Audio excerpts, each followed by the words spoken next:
Coach Matt Painter. Once again, raise your hand. We'll get a microphone to you. Brian, go ahead. You have the mic. So obviously being down a big piece today, what was different at both ends of the floor playing without Jaden, and how did your team handle it? Well, I thought we did a good job of rebounding, first of all. I thought that was key. We only allowed 5 offensive rebounds, and then only having 9 turnovers. Having 10 turnovers the other night in the first half was devastating for us. We generated offense for Indiana and let them get their head up, and just dug ourselves a hole. So I thought at times you can execute and not make a shot or a good shot, and that's just part of it. But when you take good shots and you don't turn the basketball over, when you miss it, you got a better chance of setting your defense. You're just not, allowing them to, you do good things, you should be rewarded from it, but sometimes you're not. But when you do bad things, bad shots and turnovers normally end up a foul at the other end or a layup or a good shot or an open three. And so it just kind of crumbles you, everything that you're working for. And I thought tonight we did a good job on the glass. We didn't allow them to get a lot of putbacks, even though they got a couple. And then we took care of it, and we executed. We kind of got simple and went, more just, directly to the post. Obviously getting Pete Nance in foul trouble really helped us in this game. But defensively, we didn't do anything differently. We probably just went in the post a little bit more, tried to get Sasha involved a little bit more from an offensive standpoint. Matt, how close was Jaden going? Is it still going to be a day-to-day thing? Yeah, I have no idea. I just, whenever they say he can go, and they say you can't go. So I just, just preparing your team kind of the same way, even though we're going to run some things a little bit differently. I think that's the only thing that would be different. We run some things for him, even though we don't run a bunch of things for him. Yeah, we'll see. If he can go on Thursday, great. If not, other guys got to step up and play. I thought we had some really good production. I thought Eric Hunter had a great game. Isaiah didn't turn the basketball over. Ethan Morton was very solid. Caleb First, that 7 points in that one stretch was really, really beneficial. So I thought our bench did a really good job. And then Sasha playing well, really balanced things out. And but the one thing I think is important is not to take for granted our big guys. If one big guy played tonight and got 24 and 20, people would be like, man, that's an unbelievable game. Well, that's what our guys got tonight. And so you have to give them credit, for what they do in their per 40 minutes. And I thought both of those guys just caused a problem, for them, just their presence alone. We'll get better in terms of, making shots around the rim, being efficient in those areas, but we just got to keep grinding and keep making it tough on the defense. And Isaiah had 2 big three-pointers in the second half there with Northwestern kind of closing the gap. But he said as a shooter, making a shot is one of the last things that he's really focused on or worried about. But how much confidence and how much does it help the offense? How much confidence does it give the team, and how much does it help the offense when his shots are falling and he is shooting with confidence? It's not just him; it's anybody. We had a chance to really open this up. Sometimes you get threes and they're kind of end of the shot clock, tough threes. We had a lot of open ones not go down for us. And Isaiah making those 2 threes in that stretch right there, because they were cutting into it. They took the start the second half. They had 3 really tough shots go in to start there. That kind of happens. They had 2 shots, at the end of the first half. They take some tough shots, go in. So that's sometimes just kind of the way a game, unfolds. So you got to be able to counter. You got to score on your end. So when they're overdoing things in the post, when guys step up and make those shots, now you have them. You have the chance to post up and stay one-on-one. If they want to double and throw different people at them, you got the skill to be able to make them pay by hitting those threes. Coach, after Indiana, you talked about just wanting your guys to be more poised.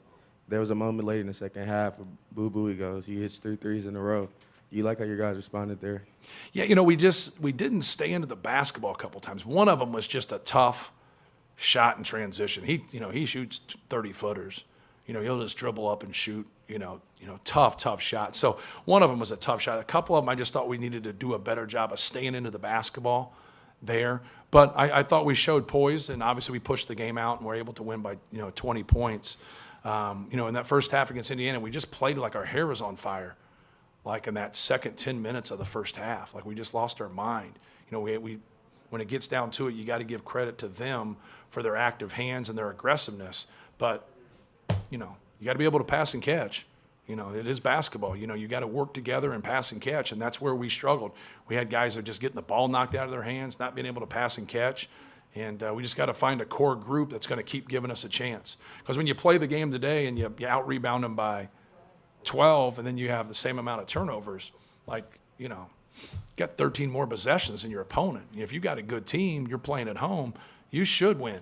You should win those games. But when they have, fewer turnovers and more rebounds, then they shoot better than you, it's lights out. You're going to lose those games. And so, you just got to be able to keep your focus. And sometimes when, those things happen and it really hurts them, even though they know it, it's good for them because then they have to relearn it. You never get it fixed in rebounding and taking care of the ball. It's never fixed.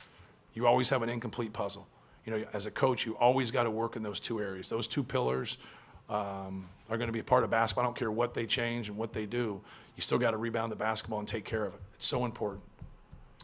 Not turning the ball over obviously helped, but it seemed like the half-court defense, you forced them into a lot of deep shot clocks. They had to make a couple of really tough threes to get to 28 in the first Right. half. Seemed like they were on top of things from a defensive perspective, team-wise. What do you see there? Well, first of all, we have a lot of respect for Ryan Young. And I think some people in our league that leave him one-on-one, he cooks them. And, he's a guy that doesn't, get 30 minutes a game, but if you look at his numbers, he's a pretty efficient player. And so we wanted to double and make it hard for him to get it, but then double him as much as possible. And a lot of people look at stuff like that, well, here's a guy that comes off the bench or whatever. He's a quality player. He's a good player, but you just can't let him play one-on-one right there. He's got, the Kevin McHale old school game. He's got the up and unders. He draws fouls on your big guys. He scores at the rim. He passes the basketball. So right away for us, that's what we wanted to do. We wanted to make it hard. We wanted to switch ball screens. We wanted to knock their action out. But they're good one-on-one players. Pete Nance, we were fortunate he got in foul trouble. But we also wanted to bottle up Ryan Young and then be able to stay with their shooters once we kind of get things fixed out of our rotations. Why did you go with Brandon in the starting lineup? Just trying to get a punch from him. He's that's kind of the theme with him in his career so far is he's been a much better starter than a guy off the bench. He's been much better when he gets to play more. But you got to, you got to be productive. You got to do what you're supposed to and be able to go out there and do that. So that's what we were just trying to get that from him. We could have went with him. We could have went with a smaller kind of a 2-point guard lineup, or we could have went with Ethan. We thought about all three of them, but just kind of, just trying to get him going. And then it stinks. He gets a lot of opportunities. You get in a short amount of time, in 12 minutes, he's 0 for 5 from 3. But he can shoot. He just needs to, stay with it. And but no, that was kind of the reasoning. We could have went any which way. Anything else? All right. Just what was the explanation on the whistle there? Oh man. I don't know if I know every single rule, but I've read the rule book, and I don't have it memorized or anything, but I got a pretty good feel on it. I just haven't seen that. He says they get one shot. He says so. If somebody sprains their ankle or loses their shoe or whatever, if someone's down at the other end, you get one shot. And I just says, well, where does that say that in print in the rule book? Because I've never seen that in 30 years. And I didn't get an answer to that because I don't think it does. But I don't know. I'm not an official. I'm just a coach that thinks he knows. I don't really know. I try to know, but there's things in officiating that none of us know. That rules will happen. You'll be like, hey, this is wrong. Then all of a sudden you'll get with an official and you'll ask them and they'll explain it. And you'll be like, well, I'm a dope. That was foolish. I was wrong again. And so I was hesitant, but I'm like, hey man, where does this say this? Because I was always at the understanding that it was advantage, disadvantage. That was my understanding. If you drive and then you're getting a basket and you miss it and now you got the ball right at the rim, you still have the advantage. Why should you be punished that someone fell down there? But the health and safety of everything was he's okay. I know he's at the other end, but he's okay. If something's set up where someone has gotten crumbled and they're falling on the ground and you got 2 to 3 people that are just hovering over them and someone can get kicked or something can happen, I understand that whistle because this guy here's got ready to get kicked in the head. But when he's at the other end and he's hurt his ankle or whatever, he's still, from a health and safety standpoint, he's okay, right? So I didn't understand that, but I don't think that's in print. but we are going to find out. But it's just one of those things where you probably blew the whistle, and then like afterwards was like, hey, you get one crack at it. Like, you know, it's kind of like when two people get the ball at the same time, it's like an automatic travel, right? Right? Like you've seen two people get the basketball on the same team. But if I have the ball and you have the ball and we both have a pivot foot and we don't move our pivot foot, then why does it travel? I don't know. I've seen that called every which way. You've seen it called every which way, but where does it say that in the rule book? But yet we have this opinion of it that whatever, like, you know, we need to get concrete with some things to say, hey, it's not a travel or it's an automatic travel, or like, you know, things just have to get clear so we all know what we're doing. So you guys can write a story that's truthful. That's what we really need. Bye. Thank you, guys. Thank you. Oh, God, one more question. He talks for 8 more minutes. Need another one? I'm good. 3-second call. 2 hands in the back.